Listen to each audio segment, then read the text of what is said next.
Hello class 7 learning with a প্রিয়ার। আজকের আয়োজনে তোমাদের জন্য থাকছে ইউনিট 7-এর লেসন 7.1 এবং তোমাদের পেজ নং হচ্ছে 67। আমি প্রথমে তোমাদেরকে ইনস্ট্রাকশনটা একটু পড়ে শোনাচ্ছি।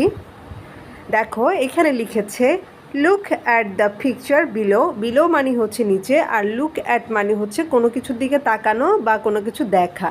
তার মানে হচ্ছে নিচের ছবিটার দিকে দেখো বা নিচের ছবিটার দিকে তাকাও। অ্যান্ড এবং রাইট মানে লিখা what the following people are doing. Following মানে হচ্ছে নিচের, আর পিপল মানে হচ্ছে মানুষজন। এবং এই যে নিচের ছবিতে যে মানুষগুলোকে দেখছো তারা কি করছে সেটা তুমি হচ্ছে খাতায় লিখবে। 1 ইজ ডান ফর ইউ, একটা এখানে তোমাদের জন্য করে দেখানো হয়েছে। তার মানে হচ্ছে এখানে নিচে যে তোমরা ছবিটা দেখতে পাচ্ছ এই ছবিটা খুব ভালোভাবে খেয়াল করবে, এবং এখানে তোমরা বেশ কিছু মানুষ দেখতে পাচ্ছ এবং এই মানুষগুলা কি কি করছে সেই জিনিসটা তোমরা খুব ভালোভাবে লক্ষ্য করবে, তারপর নিচে দেওয়া ছকটা পূরণ করবে। এখন প্রথম যেটা ছিল সেটা কিন্তু তোমাদেরকে করে দেখানো হয়েছে, তাই না? এখানে একটু খেয়াল করো, এই ছকের দুইটা অংশ। প্রথম অংশে দিয়েছে পারসন মানে ব্যক্তি, আর অ্যাক্টিভিটি দিয়েছে পরের অংশে। আর অ্যাক্টিভিটি মানে হচ্ছে কাজ, অর্থাৎ এক পাশে মানুষজনের কথা বলেছে আর অন্য পাশে এই মানুষজন কি কি কাজ করছে সেগুলোর বর্ণনা দিয়েছে বা সেগুলি সম্পর্কে লিখেছে। এখন প্রথমটার নিয়মে তোমরা বাকি ঘরগুলো এভাবে করে ফিল আপ করবে। তো আমি আজকের ভিডিওর মাধ্যমে তোমাদেরকে দেখাবো কি করে তোমরা এই ঘরগুলো ফিল আপ করবে। এখন দেখো আমাদের সেকেন্ড ইয়েতে কী দেওয়া আছে, দ্য টু উইমেন। উইমেন মানে হচ্ছে মহিলা, তাহলে এখানে পার্সন হচ্ছে দুজন মহিলা। তো দুজন মহিলা কি করছে সেটা আমরা দেখো ছবি থেকে বের করব। এই যে এই ছবিতে আমরা দুজন মহিলাকে একটা জুতার দোকানে সামনে দেখতে পাচ্ছি। তার মানে কি তারা নিশ্চয় জুতা পছন্দ করছে বা জুতা দেখছে। তাহলে তুমি অ্যাক্টিভিটি লিখতে পারো কি, এই দ্য টু উইমেনের জন্য তোমার অ্যাক্টিভিটি হবে চুজিং শুজ, মানে তারা জুতা পছন্দ করছে, হ্যাঁ, অথবা জুতা দেখছে, সেটাও তোমরা চাইলে লিখতে পারো। আচ্ছা, এরপরে রয়েছে দ্য লিটল গার্ল। লিটল গার্লটা কী করছে? আমরা ছবিতে একটা লিটল গার্ল দেখতে পাচ্ছি, তাই না?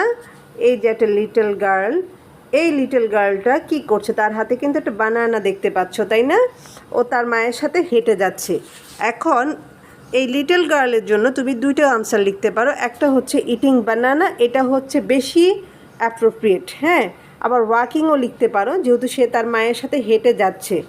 তো তোমরা এখানে ওয়াকিং অথবা ইটিং বানানা যে কোনো একটা লিখতে পারো, তবে আমি বলবো ইটিং বানানা লেখার জন্য এটা মোর অ্যাপ্রোপ্রিয়েট, যেহেতু তার হাতে আমরা অলরেডি একটা কলা দেখতে পাচ্ছি।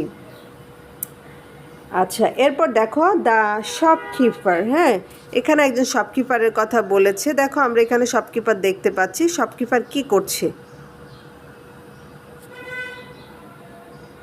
এখানে একজন শপকিপার আমরা দেখতে পাচ্ছি। হ্যাঁ, এখানে শপকিপার বেশ কয়েক জায়গায় আছে, এখানে আছে, তারপর এই যে এখানে একজন শপকিপার আছে। তো আমরা এই শপকিপারকেই ধরবো।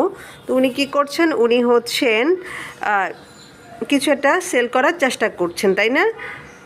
তাহলে দেখো এই যে শপকিপারের জন্য আমরা কি লিখবো? শপকিপারের জন্য আমরা লিখবো হচ্ছে সেলিং গুডস। এখানে একটা জিনিস খেয়াল করো, আমরা সবাই জানি গুড, GOOD, গুড। গুড মানে হচ্ছে ভালো, কিন্তু এই গুডের সাথে যখন একটা এস যুক্ত হয়ে যাবে তখন এটার অর্থ হয়ে যাবে কোনো পণ্য বা কোনো দ্রব্য।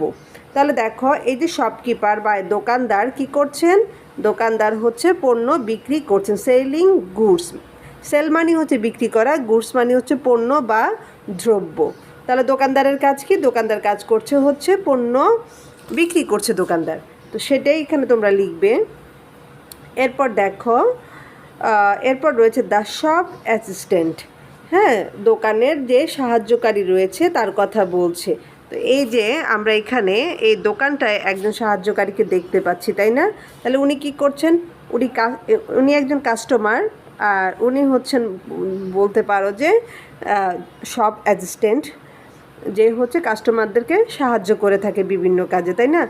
তাহলে আমরা এখানে লিখতে পারি যে শপ অ্যাসিস্ট্যান্টের কাজ কি? শপ অ্যাসিস্ট্যান্টের কাজ হচ্ছে হেল্পিং দ্য কাস্টমার্স মানে ক্রেতাদেরকে সাহায্য করা। তারপর রয়েছে হচ্ছে ফ্রুট সেলার। আমরা ছবিতেও একজন ফ্রুট সেলারকে দেখতে পাচ্ছি, একদম কর্নারে দেখো। ফ্রুট সেলার কী করছে? অনেক ধরনের ফ্রুটস নিয়ে বসে আছে এবং সেগুলো সেল করার চেষ্টা করছে, তাই না? তো এখানে তোমরা লিখবে হচ্ছে ফ্রুট সেলারের কাজটা কী করে? সেলিং ফ্রুটস অর্থাৎ ফল বিক্রি করা। তারপর হচ্ছে একজন ক্লিনারের কথা বলেছে, দ্য ক্লিনার। এখন আমরা সবাই জানি যে ক্লিনার কি করে? ক্লিনারের কাজ হচ্ছে ক্লিন করা, তাই না? যে কোনো কিছু মুছা বা পরিষ্কার করা হচ্ছে ক্লিনারের কাজ। কিন্তু আনফর্চুনেটলি তোমাদের এই ছবিতে কোনো ক্লিনারকে দেখা যাচ্ছে না।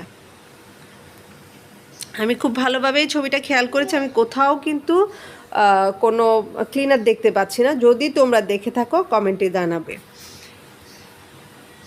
তো এখন ক্লিনারের কাজ কি হতে পারে? ক্লিনারের কাজ হচ্ছে ক্লিনিং অথবা সুইপিং, যে কোনোটাই তোমরা লিখতে পারো, যার যেটা পছন্দ, যেটাতে সুবিধা হবে এবং বানান ভুল হওয়ার সম্ভাবনা কম থাকবে, তোমরা সেটাই লিখবে। আর লাস্ট ওয়ানে কি রয়েছে দেখো, একদম লাস্ট যেটা, সেটা হচ্ছে দ্য টেইলর। টেইলর মানে কি বলো তো? টেইলর মানে হচ্ছে দর্জি, অর্থাৎ যিনি কাপড় সেলাই করেন। তো আমরা ছবিতে একজন টেইলরকেও দেখতে পাচ্ছি, দেখো এখানে উনি হচ্ছেন একজন টেইলর এবং উনি কি করছেন? উনি হচ্ছেন কাপড় সেলাই করছে। আমরা কিন্তু দেখতেই পাচ্ছি যে উনি কিছু একটা সেলাই করছেন। তো আমরা ওনার কাজ কি লিখবো? ওনার অ্যাক্টিভিটিতে লিখবো হচ্ছে সুইং ক্লথস, কাপড় সেলাই করছে। এভাবে করে তোমরা তোমাদের এই ছকটা সাজাবে।